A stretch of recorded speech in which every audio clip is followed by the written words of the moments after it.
Welcome to How to Grow a Garden. I'm Scarlett, and today we're talking about my orchard. Now, I know that is a very large word for a very small collection of trees that I happen to have, in fact, that are right behind me. So I'm not sure how many trees one actually needs in order to have an orchard, but I have 3. And I'm going to go with the idea that more than one equals multiple, which equals orchard. So here they are. I chose to put them here because if I had put them on the south-facing side of the garden, then that would have been lovely for the trees. They would have gotten lots of sun, but they would have shaded everything behind it. So I decided to put them here against this wall.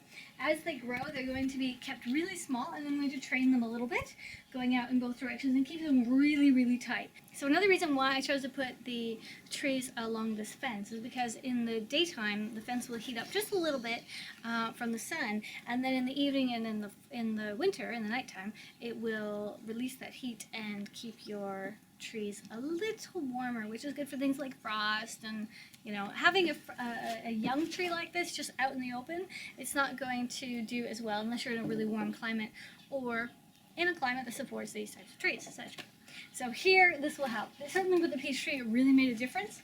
It also shaded it from any wind, so the peaches were able to grow really well without being knocked around, because we get some pretty bad storms, so it gave a little protection.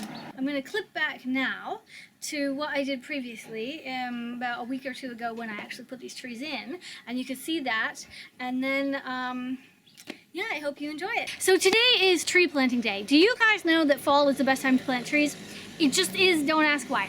So I think what I want to do is I want to take the tower and move it, which is only minorly complicated. So I'll have to dig up the ivy that's all around it and lift that up, and then I'll have to move the whole thing and replant the ivy. But the reason why I want to do this is because you see this is a really long space. It's got wisteria on the back. It used to have roses, but the wisteria took over and killed the roses, so they got moved. So there's wisteria on the back, the peach tree in the front, and then I think 2 trees. And I also want to get another, I also want to get a cherry tree and, well, peach, cherry, apple, pear. I think those are my favorites. I have a fig tree additionally, a few fig trees. Oh, and then I have lemon trees and orange trees, but those are in the house, and I'll show you them in a much later episode. Have I introduced you to my grapevine? You see the size of this thing? There it is. I know he's not technically a tree, but he certainly looks like one.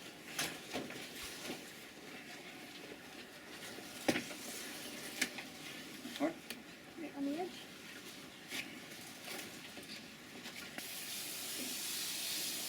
Now I want to have them pretty close to the fence so that I can possibly train them across the fence. Right now it's covered in wisteria, but who knows, maybe I'll change my mind. So I can do that. So I'm going to put them really close, like about a foot or so away from the fence. There's a lot of cement in there, so that's about as close as I can go. And then this one too.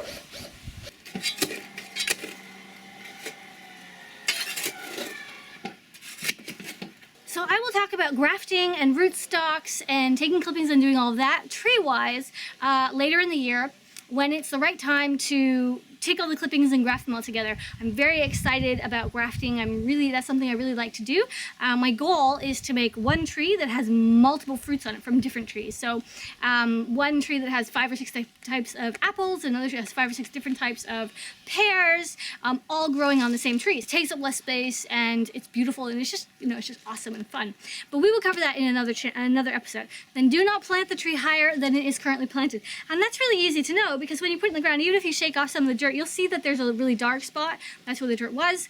Don't plant it any more than that. This is the soil that's under my yard, or under the grass, which there's not a lot of grass left, but that's the soil. So when I break up my hand, give it a little shake, it's not too bad, but it's pretty sandy. There's very little organic material in there. Now this has come up from about 2-3 inches under the ground. Everything above that's pretty good, but this is like, it is topsoil, but it's really not a good quality. This, on the other hand, look at that. It holds its shape, it's beautiful, it's black, it's full of stuff, it's full of worms. It's wonderful. Okay, so what you want to do then is replace at least half of the soil underneath your tree with your good solid compost. Okay, and then we're going to plant the tree. All right, then we're going to put our tree into the hole. Now, we want to fill the hole with water, then put the soil back on top, and then come back over the next few days and give it some more water.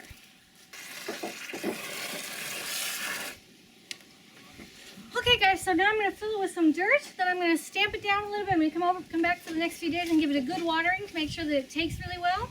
And that's it. That's it.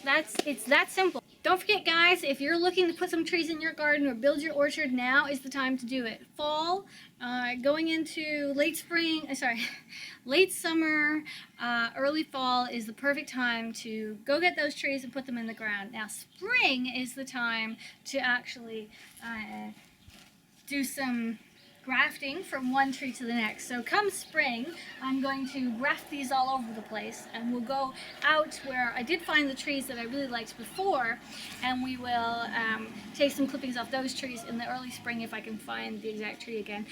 We'll just see whatever comes, and we will try to graft them on here too. So stay tuned for that, because I will show you how to do grafting from one tree to the next, these trees and others, coming up in February.